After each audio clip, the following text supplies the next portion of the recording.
कानून को लेकर पश्चिम बंगाल में जो कुछ हो रहा है वो जग जाहिर है, लेकिन सवाल साजिशों के हैं। क्या वाकई बंगाल में भड़के हिंसा के पीछे कोई सोची समझी साजिश है? क्या जानबूझकर मुसलमानों को वहां भड़काया जा रहा है और हिंसा फैलाई जा रही है? पश्चिम बंगाल पुलिस अब तक की पड़ताल के आधार पर मान रही है कि बंगाल में हो रही हिंसा के पीछे घिनौनी साजिश है। 3 तस्वीरें भी हम आपको दिखा रहे हैं। साथ ही साथ आपको बता दें कि फिलहाल जबरदस्त तनाव रहा मुर्शिदाबाद में और 24 परगना में, दक्षिण 24 परगना में, जहां पर गाड़ियां फूंकी गई, जमकर पथराव हुआ, तोड़फोड़, हिंदुओं पर हमले और हिंदू परिवार जो है वो पलायन करने को मजबूर हुआ है। वहीं दक्षिण 24 परगना में भी हमने देखा उग्र प्रदर्शन रहा, आगजनी रही, पथराव रहे, एक दूसरे से झड़प रही। 8 पुलिस वाले भी वहां पर जख्मी हुए। इलाके में तनाव है, हालांकि भारी सुरक्षा बल की तैनाती है, जिसकी वजह से अभी फिलहाल स्थिति थोड़ी सी बेहतर जरूर हो पाई है।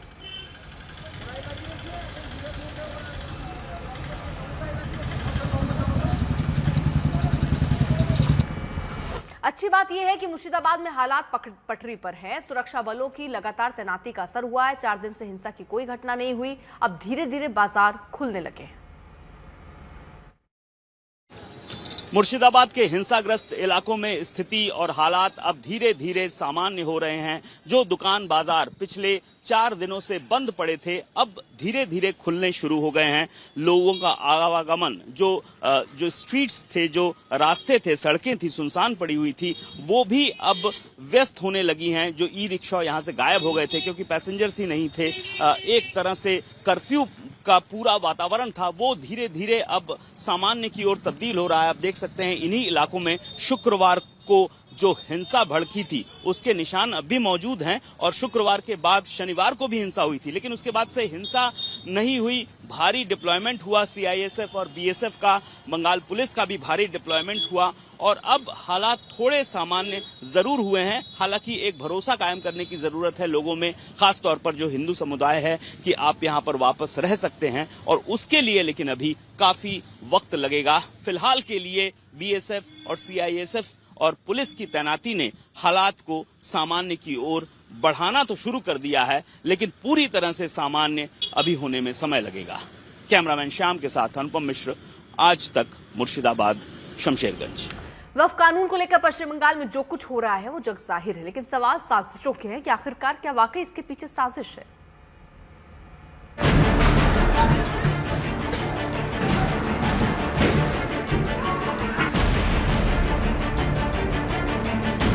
क्या बंगाल में हिंसा के पीछे साजिश?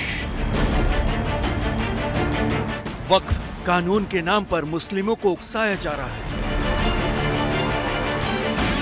साजिश के तहत हिंसा फैलाई जा रही है। कौन है हिंसा वाली इस साजिश के पीछे? ये आगजनी, ऐसा उपद्रव, ऐसा बवाल, इतनी हिंसा, ये सब बंगाल में हो रहा है। 11 अप्रैल को मुर्शिदाबाद में हिंसा भड़की थी। कई गाड़ियां आग के हवाले कर दी गई थी। उपद्रवियों ने पुलिस प्रशासन को खुली चुनौती दे दी थी। आरोप है कि मुर्शिदाबाद में चुन चुनकर हिंदू परिवारों को निशाना बनाया गया। उन्हें मुर्शिदाबाद छोड़कर भागने के लिए मजबूर कर दिया गया। बड़ी संख्या में लोगों को पड़ोस के मालदा जिले में शरण लेनी पड़ी। हालांकि अब पलायन करने वाले लोग बदले हालात में सुरक्षा इंतजामों के बीच मालदा से मुर्शिदाबाद लौटने लगे हैं। जलते मुर्शिदाबाद को राहत भी नहीं मिली थी कि दक्षिण 24 परगना भी 14 अप्रैल को सुलग उठा। ऐसा कोहराम की सुरक्षा के लिए केंद्रीय बलों को तैनात करना पड़ा है। दक्षिण 24 परगना के भांगर में कल हिंसा हुई। इस बवाल में 8 पुलिस वाले जख्मी भी हुए। कई गाड़ियां जला दी गई, बड़े पैमाने पर तोड़-फोड़ की गई। बंगाल के शहरों में ऐसी हिंसा के पीछे वक्फ कानून का विरोध बताया जा रहा है, लेकिन सवाल है कि क्या वक्फ कानून के विरोध के बहाने साजिशन हिंसा को भड़काया जा रहा है? तो आपको सुनाते हैं एक युवक का बयान, जिसके भाई की मुर्शिदाबाद हिंसा में मौत हो चुकी है। কিছু এসডিপিআই নেতা আছে, ওখানে সবকে উস্কানি দিচ্ছে যে আপনার আন্দোলন করতে হবে। আরে ভাই আন্দোলন করবি, তোরা আগে আয়, সামনে আয়, তাতে তো শান্তিভাবে আন্দোলনটা হবে। তোরা বলে দিচ্ছিস যে আন্দোলন করো, অকাবল্যের জন্য আন্দোলন করো, আমাদের মুসলিমের সম্পদ চলে যাচ্ছে।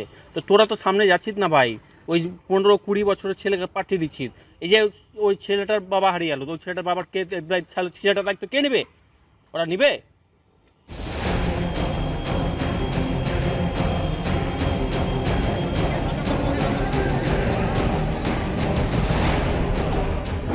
राज अहमद का भाई एसडीपीआई का जिक्र कर रहा है। वही एसडीपीआई जो प्रतिबंधित संगठन पीएफआई का राजनीतिक चेहरा है। मुर्शिदाबाद में संगठन की मजबूत मौजूदगी है। उसी संगठन की भूमिका हिंसा को लेकर संदेह के घेरे में है। मुर्शिदाबाद हिंसा की जांच कर रही पुलिस का दावा है कि सबूत किसी बड़ी साजिश का संकेत दे रहे हैं। जांच में खुलासा हुआ है कि एसडीपीआई के कार्यकर्ता पिछले कई दिनों से मुस्लिम युवकों को वक्फ के नाम पर भड़का रहे थे, हिंसा के लिए उकसा रहे थे, सड़क पर उतरकर उग्र प्रदर्शन के लिए उन्हें बरगला रहे थे। एसडीपीआई वाले ये कहकर भड़का रहे थे कि सरकार वक्फ के नाम पर मुसलमानों से सब कुछ छीन लेगी। मुर्शिदाबाद में हुए हिंसा में अब एसडीपीआई का नाम आ रहा है। एसडीपीआई जो बहुत ही एक कंट्रोवर्शियल एक पॉलिटिकल पार्टी है और माना जा रहा है कि एसडीपीआई के समर्थकों ने और नेताओं ने वहां पर जाकर यानी कि मुर्शिदाबाद में लोगों को भड़काया, उनको उकसाया और उसी के बाद उनको फोर्स किया कि प्रदर्शन करे और हिंसक आक्रमण करे पुलिस के ऊपर। और उसके बाद जो देखा गया और लोगों से जो बातचीत करने के बाद जो पता चला है, सामने आया है कि एसडीपीआई के नेतागण जाते थे, बच्चों को, यंग लड़कों को भड़काते थे और उनको रास्ते पे आने के लिए कहते थे। ये तो साजिश का एक एंगल है। दूसरी थ्योरी ये भी सामने आ रही है कि इस हिंसा का बांग्लादेशी कनेक्शन हो सकता है। बंगाल पुलिस को शक है कि ऐसे उपद्रव के पीछे बांग्लादेशी चरमपंथियों का हाथ भी हो सकता है। मुर्शिदाबाद से अनुपम मिश्र के साथ सूर्योग्नि रॉय, कोलकाता, आज तक। अनुपम हमारे साथ हमारे सहयोगी इस वक्त जुड़ चुके और जानकारी के साथ। अनुपम, क्या क्या जांच में अभी तक साफ हो पाया है? किसकी साजिश नजर आती है? पुलिस की जांच जो है वो किस दिशा में चल रही है? जी देखिए, अभी तक जो जांच का दायरा है वो बहुत ज्यादा नहीं खुल पाया है, क्योंकि पुलिस की प्राथमिकता अभी है किसी तरह से स्थिति को कंट्रोल में किया जाए और नॉर्मलसी की ओर लाया जाए। लेकिन अब तक की जो छानबीन हुई है उससे एक बात तो साफ है कि ये पूरी की पूरी घटना पूर्व नियोजित थी। पुलिस को सूती, जो जहां पे सबसे पहले हंगामा शुरू हुआ, वहां पर रोक के रखा गया। वहां पर पुलिस और प्रोटेस्टर्स के साथ एक तरह से युद्ध शुरू हुआ, क्लैश शुरू हुई और सूती से सिर्फ 10 किलोमीटर दूर शमशेरगंज में ये हंगामा उसी दौरान शुरू हो गया। अब पुलिस का जो बड़ी फोर्स है उसको जंगीपुर से शमशेरगंज पहुंचने के लिए सूती क्रॉस करना होगा, लेकिन सूती में ही बवाल हो रहा था। ऐसे में बड़ी फोर्स शमशेरगंज नहीं पहुंच पाई। इस वजह से वहां पर तांडव मचता रहा, लगभग 4 घंटे तक तांडव मचता रहा। मुर्शिदाबाद में हिंसा के बाद अब हालात धीरे धीरे देखिए सामान्य हो रहे हैं। वहां शमशेरगंज इलाके में आज बड़ी संख्या में लोग थाने पहुंचे, शिकायत दर्ज कराई, सरकार से मुआवजे की मांग कर रहे हैं और जानकारी दे रहे हैं हमारे सहयोगी अनुपम मिश्रा। देखिए शमशेरगंज थाने में किस तरह लाइन लगी हुई है। जिन लोगों के घर लूटे गए हैं, लूटपाट हुई है, वो शिकायत कराने के लिए यहाँ पर आए हैं। ये कतार लगी हुई है। हम पहले बात करेंगे, आपका नाम बताइए। हमारा नाम सुरजीत कुमार दास। हम तो इधर शमशेरगंज डिग्री 16 नंबर वार्ड पे रहता हूँ। मैं तो घर पे नहीं था, मेरा बीवी बच्चा था, मेरा माँ था, मेरा नानी था। तो उस लोग घुस के घर में घुस के बाइक आइक सब कुछ तोड़ दिया। मेरा माँ के साथ जबरदस्ती अस्त्र पकड़ के गला में धर के पूरा जेवर लूट लिया। उसके बाद घर में जो पैसा था वो भी लूट लिया। तो ये जो लूटपाट हुई है, सामान गया है, कितना नुकसान हुआ, ये कैसे इसकी भरपाई, क्या सरकार से आप चाह रहे हैं कि ये भरपाई की जाए? आपकी भरपाई क्या चाहिए नहीं है, लेकिन मेरे को सुरक्षा चाहिए। मेरे को बॉर्डर सिक्योरिटी पोस्ट चाहिए मेरे को लिए। यही तो सेफ रहेगा, नहीं तो इधर से छोड़ के जाना पड़ेगा। आप भी यहाँ कंप्लेन करने आए हैं? कंप्लेन करने आया है। मेरा अभी लूटपाट हुई है? लूटपाट, मेरा दुकान लूटपाट हुई है। कहाँ पे? मोटरसाइकिल गैरेज था 16 नंबर और दुलियान।